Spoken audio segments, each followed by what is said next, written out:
What happens when the smartest kid in the room isn't smart at all? When unlimited money, private tutors, and elite schools still can't buy success. One spoiled rich boy was failing everything, headed for disaster. Until a quiet black janitor who cleaned his school at night decided to step in, secretly. What he did next didn't just save the boy's future, it changed an entire family forever. If this hook already has you curious, smash that like button right now, subscribe, and turn on notifications so you never miss these powerful stories. And drop a comment below, tell me where in the world you're watching from. USA? UK? Nigeria? Jamaica? South Africa? Canada? I read every comment and love hearing from this community. Now, let's dive into the story. Connor Harrington was 16 years old, the only son of billionaire tech mogul Richard Harrington, founder of Harrington AI Systems, a company valued at $18 billion. Connor lived in a 20,000 square foot mansion in Greenwich, Connecticut, drove a Tesla that was gifted on his 16th birthday, and attended Westridge Academy, the most exclusive private high school in the Northeast, where tuition ran $75,000 a year. On paper, Connor had everything. In reality, he was failing. Badly. Algebra? D-. Chemistry? F. English literature? D. History? F. Even physical education, the one class everyone passed, was AC because he rarely showed up. His father had hired 4 private tutors in the past 2 years. The best in the country. MIT graduates, published authors, former Olympians. None lasted more than 3 months. Connor was defiant, distracted, and deeply insecure. He acted like he didn't care, skipping classes, playing video games until 4 a.m., hanging with friends who only liked him for his money. Deep down, he was terrified of being the dumb rich kid everyone whispered about. Richard Harrington was at his wits' end. He'd built an empire from nothing, a black man from Detroit who'd coded his first program at 12 on a library computer. He'd overcome racism, poverty, doubt. And now his own son was throwing away every opportunity he'd fought to give him. One night, after another disastrous progress report, Richard sat Connor down. If you don't turn this around by the end of the semester, I'm pulling you from Westridge. Military school. No discussion. Connor stormed out. That same night, across town, Marcus King was finishing his shift. Marcus was 38, a black janitor at Westridge Academy. He'd worked there for 8 years, mopping floors, emptying trash, cleaning classrooms after the rich kids left their messes. He lived in a modest 2-bedroom apartment in Bridgeport with his wife and 2 daughters. He drove a 12-year-old Toyota and coached Little League on weekends. But Marcus had a secret. He'd graduated summa cum laude from Howard University with a degree in mathematics. He'd been accepted into a PhD program at Stanford, fully funded. But then his wife got pregnant with their first daughter, his mother was diagnosed with Alzheimer's, and the family needed steady income with health benefits. He took the janitor job for the insurance and stability. The PhD dream got postponed, indefinitely. Most people at Westridge barely noticed Marcus.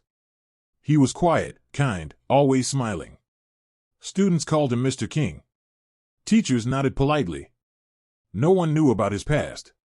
One evening in late October, Marcus was cleaning the science wing after hours. He found Connor alone in a classroom, head down on a desk, surrounded by crumpled tests, all red with failing grades. Marcus paused. "Everything all right, young man?" Connor looked up, eyes red. "Just leave me alone." Marcus didn't. He sat down across from him. "I see a lot of kids here. Most of them happy on the outside. Hurting on the inside.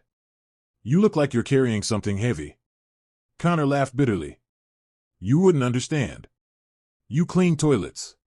Marcus didn't flinch. "I understand more than you think." Something in his voice made Connor pause. Over the next hour, Connor spilled everything, the pressure, the fear of failing his father, the feeling that he was stupid. Marcus listened without judgment. Then he said quietly, "You're not stupid. You're just learning the wrong way." Connor scoffed. "Yeah? And you'd know?" Marcus pulled a blank sheet of paper from the desk. He drew a complex algebraic equation, one from Connor's failed test. "Solve this." Connor stared. "I can't." Marcus spent 10 minutes explaining it, not with formulas, but with a story about basketball statistics and probability. Suddenly, it clicked. Connor solved it. Then another. Then a third. For the first time in years, he smiled. Marcus stood to leave. Don't tell anyone about this. Just keep showing up. I'll be here after hours. And so began the secret lessons. Every Monday, Wednesday, and Friday, after the school emptied, Connor stayed behind. Marcus taught him in empty classrooms, using real-world examples, music beats for fractions, sports stats for geometry, history through storytelling instead of dates. He never used textbooks. He made learning feel like conversation. Connor started understanding. Not just memorizing, truly understanding. His grades crept up. C's became B's. B's became A's. His father noticed the change but assumed the latest tutor was working. He didn't ask questions, just felt relief. Then came finals week. Connor aced every exam. Straight A's for the first time in his life. Richard was stunned. He called the headmaster, demanding to know which tutor had finally broken through. The headmaster was confused. Mr. Harrington. Connor dismissed his tutor months ago. He's been studying alone. Richard confronted Connor that night. Who's been helping you? Connor hesitated, then told the truth. Mr. King. The janitor. Richard thought it was a joke. Until Connor showed him the notes, Marcus's handwriting, the unique teaching methods. The next day, Richard drove to Westridge himself. He found Marcus waxing floors in the gymnasium. Mr. King? Marcus turned, surprised. Yes, sir. Richard extended his hand. I'm Richard Harrington. Connor's father. Marcus shook it firmly. I owe you a debt I can never repay. You saved my son. Marcus smiled humbly.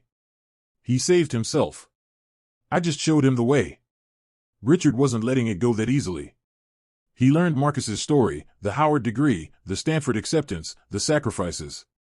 That afternoon, Richard made calls. 2 weeks later, he returned to the school with an offer.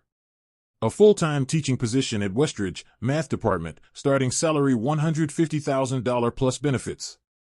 A full scholarship for Marcus's daughters to attend Westridge, tuition, books, everything covered.